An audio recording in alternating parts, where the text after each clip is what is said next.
হাতে খুব একটা বেশি সময় নেই। আমি পার্থ ভৌমিককে খুব ভালোবাসি। আমি চাই উনি এই কেন্দ্র থেকে জয়লাভ করুক এবং বেশি ভোটে জিতুন। বর্তমানে রাজনীতির মধ্যেও ভদ্রলোক, মার্জিত, শিক্ষিত লোকের ভীষণ প্রয়োজন। তাই পার্থ ভৌমিকের জেতাটা ভীষণ জরুরি। পার্থ ভৌমিকের প্রচারে এসে এই কথাই বললেন দেব।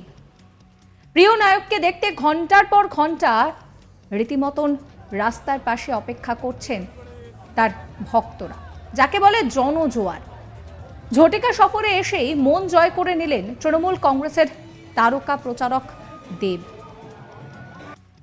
মঙ্গলবার উত্তর 24 পরগনা জেলার ব্যারাকপুর লোকসভা কেন্দ্রের অন্তর্গত আমডাঙ্গা বিধানসভার দত্তপুকুর, সেখানে নিবাদুই মাঠে উপস্থিত ছিলেন দেব। ওই কেন্দ্রে তৃণমূল কংগ্রেসের প্রার্থী পার্থ ভৌমিক, তার হয়ে প্রচারে এসেছিলেন দেব।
ভিডিও দেখে বুঝতেই পারছেন যে দেবকে দেখতে কত মানুষ ভিড় করেছে।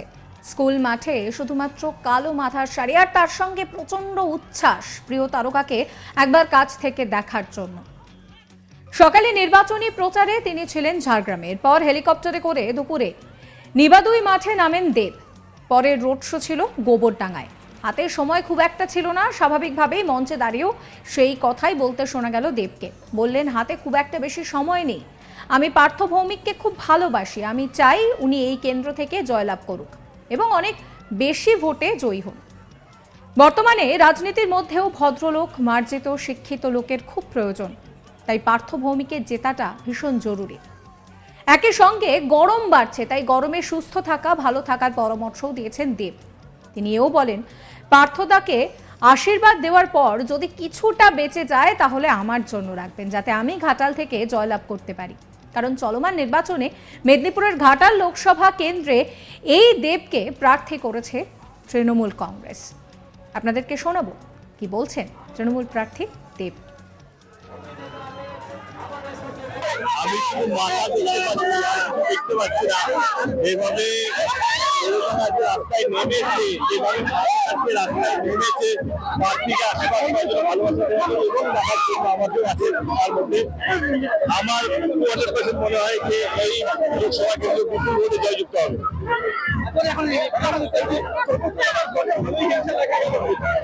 আমি হিংসাপ্রেমী মানুষ নয়, আমি ভালোবাসা প্রেমী মানুষ। আমার কথাবার্তা আসেন, সবের মধ্যে তুই ভালোবাসা দেখতে পাবে।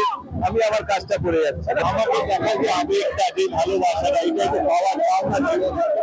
এই ভালোবাসাকে সারা জীবন আঁকড়ে রাখতে চাই। সেই জন্য আমি সবসময় এটা বলি, আমার দল বা ওর দল নয়, আমরা সবাই ভারতীয় হবে। সবাইকে ভালো রাখার দায়িত্ব হচ্ছে আমাদের সবার। ভালো থাকবে। মঞ্চে উঠে বক্তব্য রাখার মাঝে কখনো তাকে অটোগ্রাফ দিতেও দেখা গিয়েছে। পরে ওই কেন্দ্রে প্রার্থী তিনি কিন্তু একেবারে পার্থ ভৌমিক, এবং সেই পার্থ ভৌমিকের সঙ্গে রোড শোয়ে অংশ নিলেন দেব। রাস্তার দুপাশে প্রচুর মানুষ, সকলের ইচ্ছা দেবের হাত একটু স্পর্শ করার। আবার কোথাও দেবের গাড়িতে পুষ্পবৃষ্টিও করা হয়েছে। এই নিয়ে আমার কালিক দীপক দেবনাথের একটি রিপোর্ট দেখাবো আপনাদের। লোকসভা কেন্দ্রের যে তৃণমূল প্রার্থী অভিনেতা দীপক অধিকারী ওরফে দেব, তাকে দেখার জন্য, তার সান্নিধ্য পেতে বা তাকে তার ছোঁয়া পেতে উচ্ছ্বাস জনতার মধ্যে। আমরা দেখলাম যে গতকালকে উত্তর চব্বিশ পরগনা জেলার দুটি নির্বাচনী প্রচারণা ছিল এবং প্রথমটি ছিল দুপুরবেলায়, সেটি ছিল উত্তর চব্বিশ পরগনা জেলার দত্তপুকুর নিবাদী স্কুল মাঠে এবং সেখানকার অর্থাৎ ব্যারাকপুর লোকসভা কেন্দ্রের যে তৃণমূল প্রার্থী পার্থ ভৌমিক, তার সমর্থনে সেই সভায় উপস্থিত ছিলেন দেব। এবং পরের সভাটি ছিল গোবরডাঙ্গায়, সেটি বনগাঁ লোকসভা কেন্দ্রের যে তৃণমূল প্রার্থী বিশ্বজিৎ দাস, তার সমর্থনে সেখানে একটি রোড শোয়ে অংশ নেন। এবং আমরা দেখলাম যে প্রথমে যে সভাটি হলো দুপুর 2:30 নাগাদ, তিনি ঝাড়গ্রামের সভা শেষ করে সেখানে হেলিকপ্টার এসে নামেন এবং এই হেলিকপ্টারে যখন নামেন তার ছবি তোলা বা তাকে নিয়ে একটা সেলফি তোলার জন্য জনতার মধ্যে কি একটা হুড়োহুড়ি পড়ে যায়। এবং যদিও সেখানে ব্যারিকেড ছিল, কিন্তু উচ্ছ্বাস জনতার মধ্যে যে উচ্ছ্বাস লক্ষ্য করা গিয়েছে সেটা কিন্তু মানে একটা অতি পর্যায়ে চলে গিয়েছিল।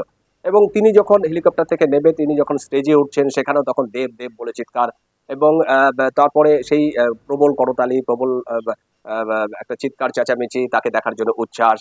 কেউ কেউ বাঁশের যে ব্যারিকেড আছে সেই ব্যারিকেডের উপরে উঠে যান এবং তারপরে একটা সময় দেব আসে, দেব রেখে খুব সংক্ষিপ্ত বক্তব্য রাখেন এবং তিনি বলেন যে প্রচন্ড গরম। প্রথমে তিনি একটা বার্তা দেন যে প্রচন্ড গরম, এই গরমে যেন আপনারা সুস্থ থাকেন, আপনারা ভালো থাকেন এবং নিজেদের একটা পরামর্শ দেন যে এর ভালো থাকার। এবং তারপরেই বলেন যে এখানকার যেই লোকসভার যেই প্রার্থী পার্থ ভৌমিক, তিনি অত্যন্ত সজ্জন, তিনি অত্যন্ত শিক্ষিত এবং মার্জিত ভদ্রলোক এবং রাজনীতিতে এরকম ধরনের মানুষের খুব প্রয়োজন এবং সেই জন্যই আপনারা একে ভোট দেবেন, অর্থাৎ পার্থ ভৌমিককে ভোট দেবেন এবং গতবার মানে খুব বড় একটা মার্জিনে তাকে জেতাবেন, এরকম একটি ভোটারদের কাছে তার একটি প্রত্যাশা ছিল।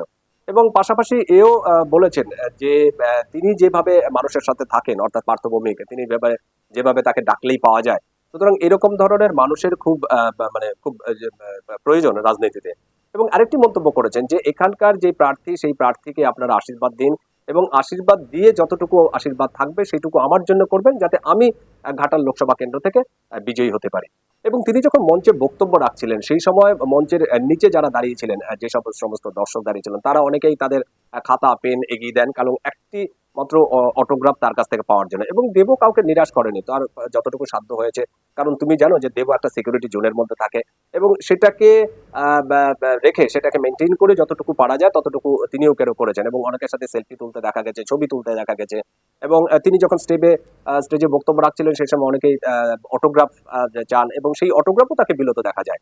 এবং এবং দেবকে দেখার জন্য তিনি যখন পরে ওই পার্থ ভৌমিকের হয়ে বা পার্থ ভৌমিকের সমর্থনে তিনি যখন একটি রোড শোয়ে অংশ নেন, খুবই সংক্ষিপ্ত সেই রোড শো ছিল, কিন্তু রোড শোয়ে যখন অংশ নিচ্ছিলেন তখনও তাকে ঘিরে ধরে রাস্তার দুপাশের অসংখ্য মানুষ, তারা কেউ হাত তুলছিলেন, কেউ সেলফি তুলছিলেন, অনেকে আবার দেখা যায় যে ফুলের পাপড়ি তার গাড়িতে বা তার যেই সাবস্ক্রাইব করবেন আজ তাক বাংলার ইউটিউব চ্যানেলকে, ফলো করবেন হোয়াটসঅ্যাপ চ্যানেলও।